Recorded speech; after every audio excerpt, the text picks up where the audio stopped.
Noorsign Books presents Ramadan Miracles, Stories of Faith Found in the Ordinary. The Bread Stamp. Part 2, The Apprentice and the Guilt.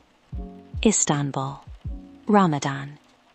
Elif, a grieving widow, has taken in Yasmin, a young Syrian refugee, to help finish her late husband's bread stamp. But as the wood yields to their shared hands, a new question emerges. Is this an act of healing or a monument to her own guilt? The next days unfolded on a new rhythm. First came the names. Elif lifted each tool in turn. "This is kabartma kalemi," she said, "relief gouge. This one, ve uju. This, mallet. You hit wood with it, never people." Yasmin repeated each name, vowels softened by Arabic, fingers wrapping around each handle as if testing a friend's hand. They practiced on scrap, pine offcuts, beech blocks. Elif drew lines, straight, curved circles. Yasmin followed with the chisel. Her hands remembered more than she claimed, the pressure, the angle, the way the grain tugged. She corrected herself quickly, adjusting her wrist like someone slipping back into an old dance. "Baba say, again, again," she said on the third day, carving a cleaner groove than Elif had managed all morning. "Yes," Elif said quietly, like breathing. Outside, the calls to prayer braided the afternoon. Inside, the scrape of steel on wood answered them. Between cuts, they talked in short exchanges, bridged by silence. "You talk with your hands," Yasmin said once, observing her. "I used to talk with them better," Elif replied. "They still talk," Yasmin shrugged. "Maybe they scream a little also." Elif almost laughed. "You are impertinent. Good. My husband used to say I needed someone to make fun of me." "Mehmet," Yasmin repeated the name. He died 2 years ago," Elif said, more steadily than she expected. "Baba too," answered Yasmin. The words settled between them like two equal stones. Later, as Maghrib neared, Elif wrapped a simple parcel: bread, an egg, olives, half a tomato. "Take this," she said, eyes on the kettle. "If not, I'll throw it away. The angels will write my name in their book of shame." Yasmin flushed. No, I can't." "You worked," Elif cut in. "Helpers must eat. Don't insult an old woman." Yasmin accepted, pressing the bag briefly to her chest. "Allahu Radianki," she murmured. The blessing slipped through Elif's defenses. She busied herself with the lamp so the girl wouldn't see the shine in her eyes. Fasting, grief, arthritis, all still there. But now the hours between Dhuhr and Maghrib were crowded with wood curls and a quiet child, instead of only ghosts. By the 10th day of Ramadan, the bread stamp's heart had begun to appear. The rosette bloomed from the walnut, 12 petals, each carrying the uneven signature of 2 pairs of hands. Elif cut the broad curves. Yasmin carved the finer lines, the small transitions where Elif's fingers shook most. That afternoon, Elif set down her gouge, flexing her aching knuckles. "Enough," she murmured. "If I keep going, I'll carve my own thumb." Yasmin didn't answer. Instead, she picked up a pencil and bent over the edge of the disc, near where the handle would join. "What are you doing?" Elif asked, suspicious. "If you ruin this, I'll sell you to the carpet seller." Yasmin kept drawing, tongue between her teeth. A round body, a small beak, 1 wing. She pulled the pencil back. A simple bird perched on the wood. "I told you," Elif began. "This design is your Baba's and mine, not your notebook." "He teach me this bird first," Yasmin said quietly. "In Aleppo, I forget until now. When I see wood," her voice trailed off, as if embarrassed by her own longing. Elif opened her mouth to say, "Erase it." But the bird, for all its simplicity, sat right. The curve of the back, the tilt of the head, alive.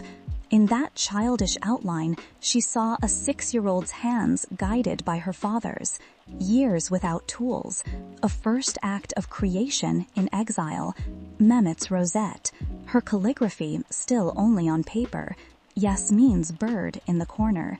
Against decades of training in strict design, something in Elif softened. "Fine," she muttered, "leave it. But if anyone asks, we say it was my idea, so they don't think you are in charge." A light flicked on behind Yasmin's eyes, not loud joy, but steady. "Okay," she said, "your idea. Good, now carve it before I repent." She handed her the smallest V gouge. Yasmin's hands shook at first. This was no longer scrap, but steadied as the first curls fell. The bird rose from the wood in low relief, its eye a single tiny dot. When she finished, she blew gently. Dust lifted and fell around the small creature. Elif said nothing. Her chest felt oddly full. That night, as they broke their fast with dates and a shared bodek from the mosque's charity tray, Elif nodded toward the stamp. "Because of your ridiculous bird," she said with forced annoyance, "I now have to design the calligraphy around it so it doesn't look like a chicken that trespassed." "It is a sparrow," Yasmin replied, chin up. Elif didn't argue. The next evening, a woman appeared in the doorway and changed the air. She announced herself with "Assalamu alaikum." The Arabic greeting fell into the Turkish room with the weight of something old. Elif looked up from the bench. The woman was in her 60s, headscarf knotted under her chin, long black coat buttoned despite the warmth, back straight in the way of women who refuse to bend to life's blows. "Wa alaykum assalam," Elif answered. "You must be Yasmin's grandmother." Khalil," the woman said. "Khalila." Yasmin straightened on her stool. Her eyes flicked between them, measuring. "Come," Elif gestured. "Sit, we're just passing time." Khalil stepped in, gaze sweeping the space. Tools, windows, exits. Old habit. Then she sat. "She helps me," Elif said. "Her hands are steady. Her father taught her well." At father, a shadow crossed the older woman's face. "He was a good man," she said. "Loved wood too much. Like your husband, I think." "How do you know my husband?" Elif asked, startled. "I see his face in your boy," Khalil replied simply. "Your son came to our building, talked about papers. He has your husband's eyes. Men think they own their faces alone. They don't." Elif couldn't help a small smile. This woman cut with words the way Mehmet cut wood. After a few minutes, Khalil rose and walked to the bread stamp. Without asking, she laid her palm flat on it. Her fingers spread over the rosette, thumb resting near Yasmin's bird. She stood there, unmoving. Elif watched the tightness in her jaw, the shine gathering in her eyes. Then the hand lifted. She brushed her palm off on her coat as if it were only dust.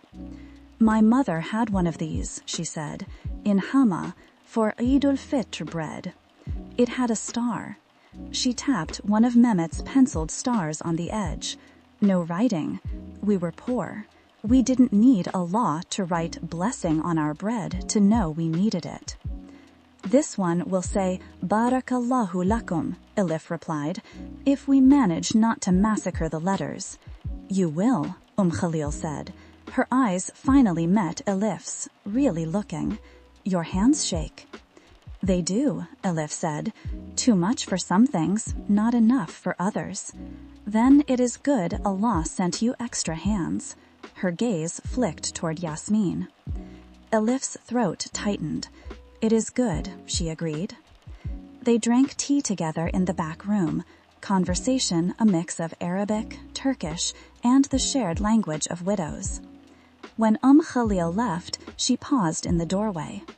"Jazaki Allah khairan," she said. "May God reward you with good." Elif dipped her head, unable to find her voice. When the door closed, she realized something invisible had happened. Yasmin would be allowed to keep coming. And the weight of those extra hands on the work had just become a trust, not a secret. On the 20th night of Ramadan, everything shook. The stamp was more than half done, the rosette complete, the outer ring smoothed, ready for script. The small bird nestled in its corner, forever mid-flap. Elif and Yasmin worked later than usual. The lamp cast a pool of warm light over the bench. Outside, distant Taraweeh recitations braided with occasional car wheels on wet stone. "See here," Elif said, drawing a faint guideline on the band around the rosette. "This is where the letters will sit, half in, half out, leaning like meddlesome aunties over a wedding table." Yasmin giggled. A shadow fell across the doorway. "On?" Can's voice, sharper than usual.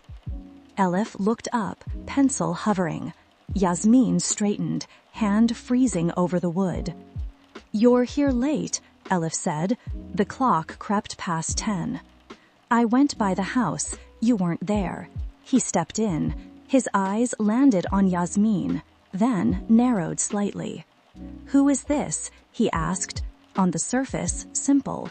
Underneath, what is going on? "This is Yasmin," Elif said. "She's helping me. Don't worry, I pay her in soup." Yasmin's shoulders tensed. Her gaze dropped to the floor. "Helping you," Can repeated. "A child? From where? Whose daughter is she?" "She's from Tarlabashi. Her grandmother is Khalil. You met her at the Mukhtar's office. She comes after school. She carves very well. Better than I do, some places." His eyes dropped to the bread stamp. He stepped closer and, before Elif could stop him, picked it up. He turned it in his hands, lamp glow slipping across rosette, bird, empty ring. His fingers stilled. "Baba's," he said quietly. Elif swallowed. "His design, yes, I am finishing it." "You told him no." The words hit harder than any douge. "Can." "He came to my office that morning," Can went on, "after fudge, showed me the drawings, like a child with a school project. He said, 'Your mother will make the letters dance, and I will carve the stage.' His jaw tightened, and you told him no." "I was tired," she said weakly. "My hands." "So for 2 years, nothing?" he said.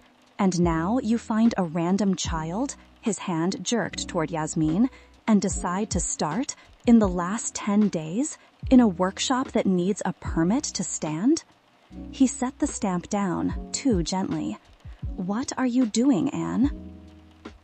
The question echoed ones she'd asked herself at night. Penance? Obsession? Delayed obedience? "I am trying," she said. The word felt brittle.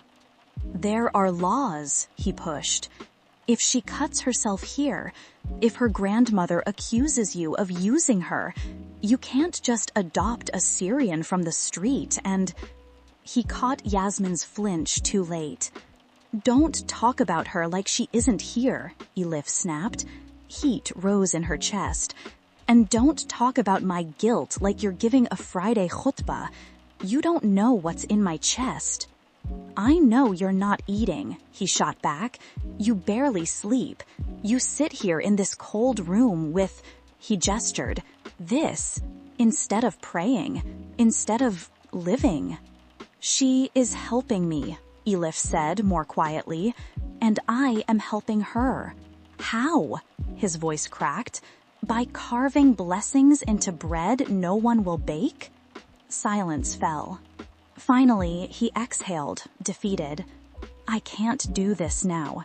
He glanced at Yasmin, then away. "I came to say Defna's mother made kunefe. Come eat like a normal person." He left, the door closing too hard. The echo faded. The words didn't. Yasmin stared at the floorboards. "He is mad," she ventured at last. "He is worried," Elif corrected, "and mad."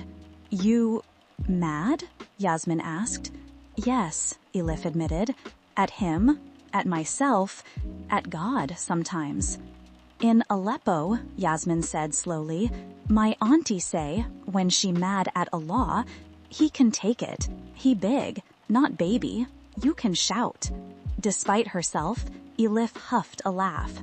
"Your auntie is a scholar." "A what?" "A very wise woman." She rubbed her temples. "Go home, Yavrum. Your grandmother will be waiting. We stop for today." "Tomorrow?" Yasmin asked. "Tomorrow," Elif said. "Insha'Allah." When the child's footsteps faded down the alley, she sank onto the stool, head in her hands. The Isha Adhan rose outside, layered over distant Al-Quran. She did not stand. The bread stamp sat between them on the bench, its rosette half-born, its ring bare. "What if he's right?" a voice whispered. "What if this is just your guilt in wood?" The lamp burned low. Eventually, even its small light gave up. She sat in the dark, the carved phrase not yet written, the apology not yet spoken, and the last 10 nights rolled closer.